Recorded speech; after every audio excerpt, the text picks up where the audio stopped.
Imagine que, em algum lugar do planeta, a temperatura do oceano começa a subir. Não alguns décimos de grau em uma piscina, mas uma gigantesca área do Oceano Pacífico, com milhares de quilômetros de extensão. Agora imagine que esse aquecimento seja tão intenso que consiga alterar ventos, correntes marítimas, chuvas e temperaturas em diferentes continentes. Parece impossível, mas esse fenômeno existe. Ele se chama El Niño, e em 2026 existe uma possibilidade que está chamando a atenção dos meteorologistas. Um El Niño excepcionalmente forte, que já vem sendo chamado por alguns especialistas e veículos de comunicação de Super El Niño.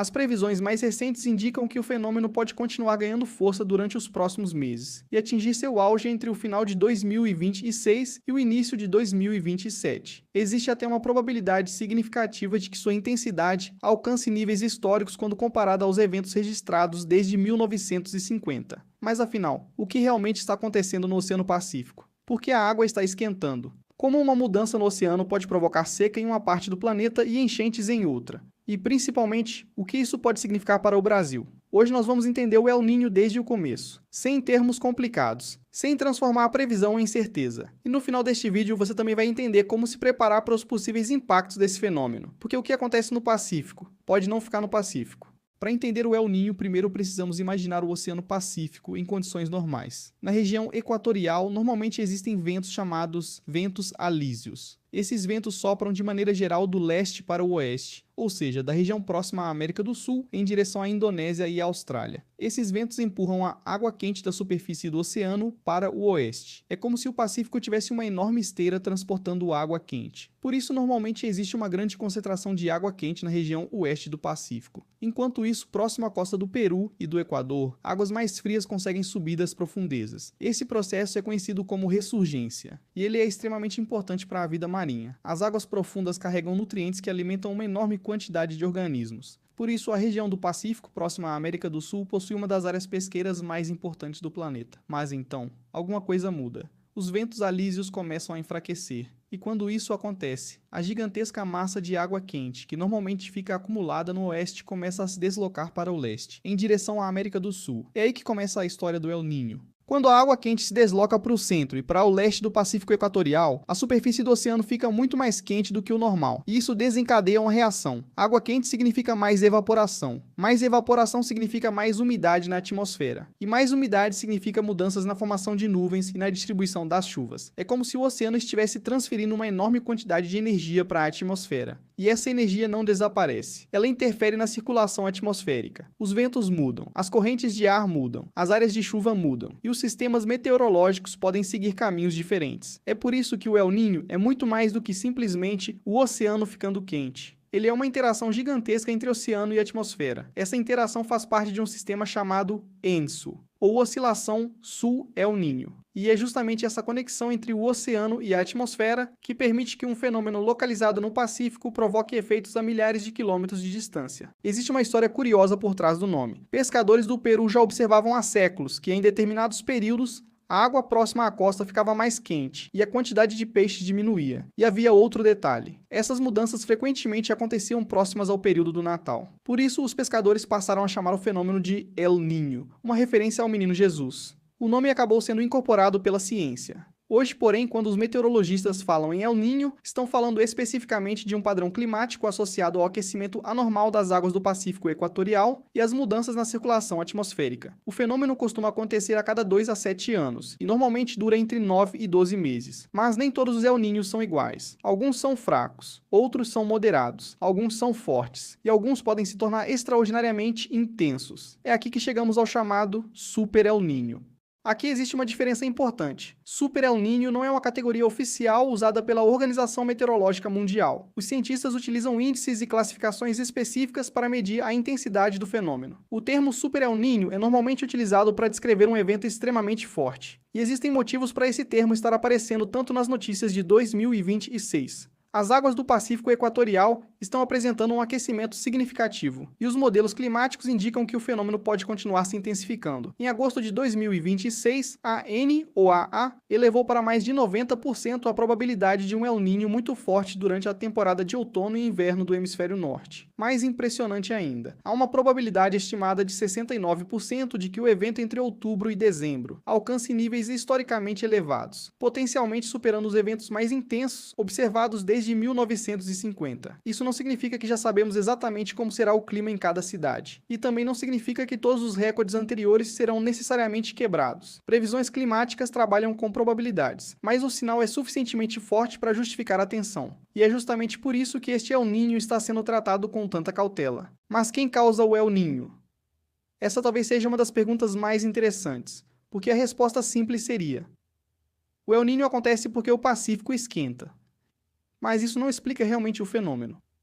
O El Niño nasce de uma interação entre o oceano e a atmosfera. Uma pequena mudança nos ventos pode alterar a distribuição da água quente. Essa alteração modifica a temperatura do oceano. A mudança na temperatura modifica a atmosfera. E a atmosfera, por sua vez, pode alterar novamente os ventos. É um sistema de retroalimentação.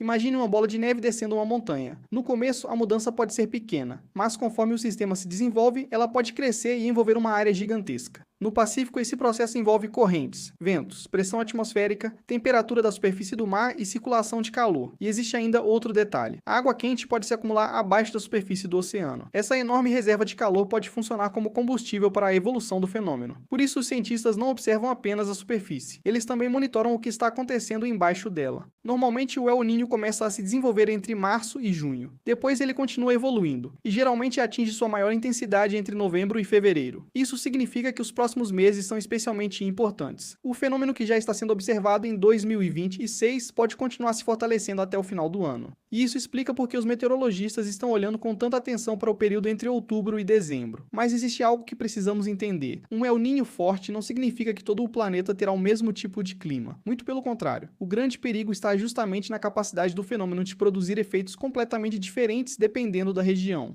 Imagine dois lugares separados por milhares de quilômetros. Em um deles, o El Niño pode aumentar as chuvas. No outro, pode reduzir. Em uma região, pode aumentar o risco de enchentes. Em outra, pode aumentar o risco de incêndios. E em outra, pode alterar a atividade de tempestades. Isso acontece porque o El Niño modifica grandes padrões de circulação atmosférica. Ele funciona quase como uma engrenagem climática. Quando uma parte muda, outras partes podem responder. Na América do Sul, por exemplo, o El Niño costuma estar associado a mais chuva em partes do sul do continente, enquanto áreas do norte e oeste da América do Sul podem enfrentar condições mais secas. Na Austrália e na Indonésia, episódios de El Niño frequentemente estão associados a condições mais secas e maior risco de incêndios. Em partes dos Estados Unidos, o fenômeno pode aumentar as chuvas em algumas regiões e produzir condições mais secas em outras. No Pacífico tropical, a mudança também afeta a vida marinha. Isso porque o aquecimento da superfície pode enfraquecer a ressurgência de águas frias e ricas em nutrientes. E quando a cadeia alimentar marinha muda, a pesca também pode ser afetada. Ou seja, o El Niño não é apenas um fenômeno meteorológico, ele também pode se transformar em um problema econômico. E o Brasil? Agora chegamos a uma das partes mais importantes para quem está assistindo do Brasil, porque o nosso país é grande demais para sofrer uma única consequência. O impacto pode variar bastante de uma região para outra. De forma geral, durante El Niños fortes, o sul do Brasil tende a apresentar maior risco de chuvas acima da média. Isso significa maior possibilidade de episódios de chuva intensa, enchentes e alagamentos. E esse é um ponto especialmente importante porque chuvas muito intensas não precisam durar vários dias para causar problemas. Algumas horas de chuva extrema podem ser suficientes para provocar alagamentos, deslizamentos e interrupções de transporte. Enquanto isso, regiões do norte e nordeste podem enfrentar maior risco de condições mais secas e quentes. Na Amazônia, isso é especialmente preocupante. Menos chuva significa rios mais baixos. Rios mais baixos significam problemas para comunidades que dependem do transporte fluvial. E uma floresta mais seca também fica mais vulnerável ao fogo. O centro-oeste também pode enfrentar temperaturas elevadas e mudanças no regime de chuvas. E partes do sudeste podem experimentar períodos de calor e alterações na distribuição das precipitações. Mas existe um detalhe fundamental. Isso são tendências, não previsões determinísticas para cada cidade. O El Niño aumenta probabilidades. Ele não controla o clima como um interruptor.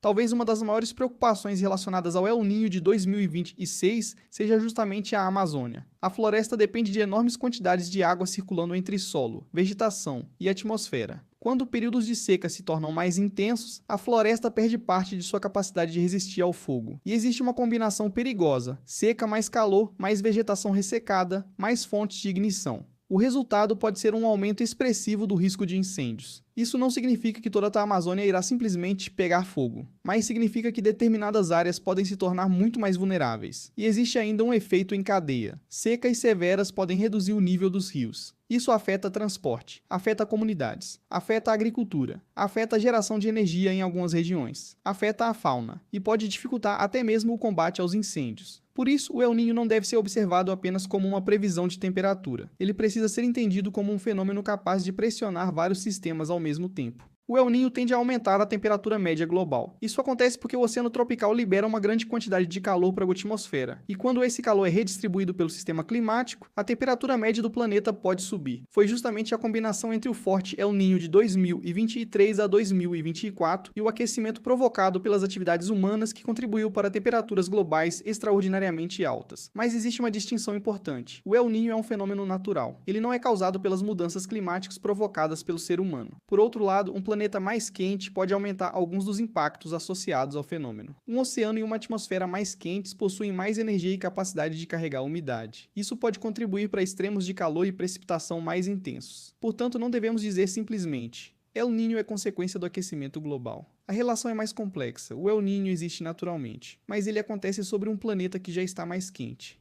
El Niño significa que vai acontecer uma catástrofe? Não. E essa é uma das coisas mais importantes deste vídeo. Um El Niño muito forte não significa que todos os lugares terão desastres. Também não significa que todas as previsões mais extremas irão acontecer. O fenômeno altera probabilidades. Ele cria condições mais favoráveis para determinados padrões. Mas o clima possui muitas outras peças. Frentes frias, bloqueios atmosféricos, temperatura dos oceanos em outras regiões, correntes de jato, sistemas de pressão, umidade, topografia e muitos outros fatores. Por isso, mesmo quando o El Niño é muito forte, os cientistas não conseguem olhar para ele e dizer exatamente: na próxima terça-feira vai chover exatamente X milímetros nesta cidade.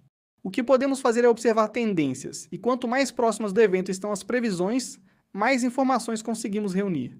Como se preparar? E aqui está a parte mais importante. Você não precisa entrar em pânico. Precisa se preparar. Primeiro, acompanhe fontes oficiais de meteorologia e defesa civil. Não baseie decisões importantes em vídeos alarmistas ou previsões feitas meses antes. Segundo, se você mora em uma área historicamente sujeita a enchentes ou deslizamentos, conheça antecipadamente as rotas de saída. Não espere a água subir. Terceiro, mantenha documentos importantes protegidos contra a água. Tenha cópias digitais. Quarto, durante períodos de calor intenso, mantenha-se hidratado e evite exposição prolongada ao sol, principalmente nos horários mais quentes. Quinto, se sua região enfrentar seca severa, economize água e siga as orientações das autoridades locais. Sexto, em áreas próximas da vegetação seca, leve incêndios a sério. Nunca faça queimadas e jamais descarte cigarros ou materiais que possam iniciar fogo em áreas de vegetação. Sétimo, tenha uma pequena reserva de itens essenciais, caso sua região seja afetada por uma emergência. Água potável, alimentos não perecíveis, lanterna, bateria externa para celular, medicamentos de uso habitual, documentos e uma forma de acompanhar alertas oficiais. Isso não é paranoia, é preparação. O que pode acontecer nos próximos meses? Agora voltamos para a pergunta inicial. Estamos diante de um super El Niño? A resposta científica mais correta é: estamos diante de um El Niño muito forte em desenvolvimento, com possibilidade de atingir níveis historicamente elevados. O termo Super El Niño é uma maneira popular de descrever essa possibilidade, não como uma categoria oficial. E isso faz diferença, porque ainda estamos falando de previsão. Os modelos podem mudar, a intensidade pode aumentar ou diminuir, e os impactos regionais podem ser diferentes do esperado. Mas uma coisa já está clara: o fenômeno está acontecendo, o Pacífico está aquecido, a atmosfera está respondendo, e os principais centros meteorológicos do mundo estão acompanhando sua evolução. Os próximos meses serão fundamentais. O oceano que pode mudar o mundo. Talvez a parte mais assustadora do El Niño seja justamente aquilo que não conseguimos ver. Quando você olha para o oceano, tudo parece normal. Ondas, água, horizonte, mas quilômetros abaixo da superfície e milhares de quilômetros distante. Uma enorme quantidade de calor está se movimentando. Os ventos mudam, as correntes mudam, a atmosfera responde. E lentamente essas mudanças podem viajar pelo planeta. É fascinante pensar que uma alteração na temperatura de uma parte do Oceano Pacífico pode contribuir para uma seca em uma região, uma enchente em outra, calor extremo em outra e mudanças na vida marinha em outra. O El Niño nos lembra de uma coisa que muitas vezes esquecemos. O planeta funciona como um sistema conectado, e quando uma peça muda, outras podem responder. 2026 pode entrar para a história como mais um ano de extremos climáticos, mas ainda não sabemos exatamente quão forte será este El Niño. A ciência continua observando, satélites continuam monitorando, boias continuam registrando a temperatura do oceano, e modelos climáticos continuam tentando antecipar o próximo movimento. Talvez o evento enfraqueça, talvez se torne um dos mais intensos já registrados, talvez algumas previsões se confirmem e outras não. É justamente por isso que precisamos acompanhar os dados, e não o medo. Porque o objetivo da previsão climática não é dizer que o desastre é inevitável, é dar tempo para que as pessoas possam se preparar. E talvez essa seja a maior vantagem que temos diante de um fenômeno tão poderoso. Não podemos controlar o El Niño, mas podemos entender o que está acontecendo. Podemos monitorar, podemos nos preparar e podemos reduzir os danos. O oceano já começou a falar. A pergunta agora é: nós estamos prestando atenção? Se você chegou até aqui, deixe nos comentários. Você acredita que 2026 pode entrar para a história como o ano do Super El Niño? E se quiser acompanhar os próximos acontecimentos desse fenômeno, inscreva-se no canal, porque essa história ainda está apenas começando.